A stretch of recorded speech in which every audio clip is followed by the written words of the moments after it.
గణపతి జననం. ఒకప్పుడు కైలాస పర్వతం మీద పార్వతికి ఒక కోరిక కలిగింది.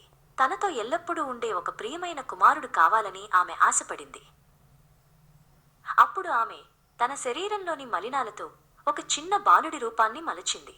తన దివ్యశక్తితో ఆ మట్టి బొమ్మకు ప్రాణం పోసింది. ఆ బాలుడే వినాయకుడు.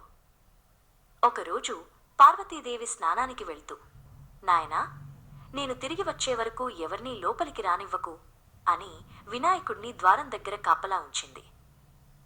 అదే సమయంలో పరమేశ్వరుడు అక్కడికి వచ్చాడు. ఆయన లోపలికి వెళ్లబోతుండగా వినాయకుడు ధైర్యంగా అడ్డుకున్నాడు.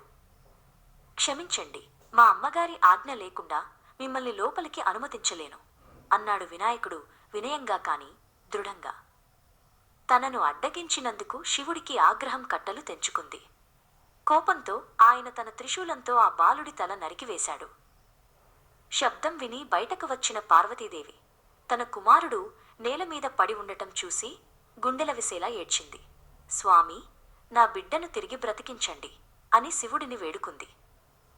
పార్వతి బాధను చూడలేక శివుడు తన గణాలను పిలిచి, మీరు తూర్పు దిశగా వెళ్ళండి, మీకు మొదటగా కనిపించిన జీవితాలను తీసుకురండి అని ఆజ్ఞాపించాడు.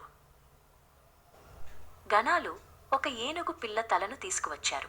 శివుడు ఆ తలను వినాయకుడి శరీరానికి అమర్చి మంత్రశక్తితో అతనికి తిరిగి ప్రాణం పోశాడు. ఏనుగు ముఖంతో పునరుజ్జీవనం పొందిన వినాయకుణ్ణి చూసి పార్వతి ఆనందించింది.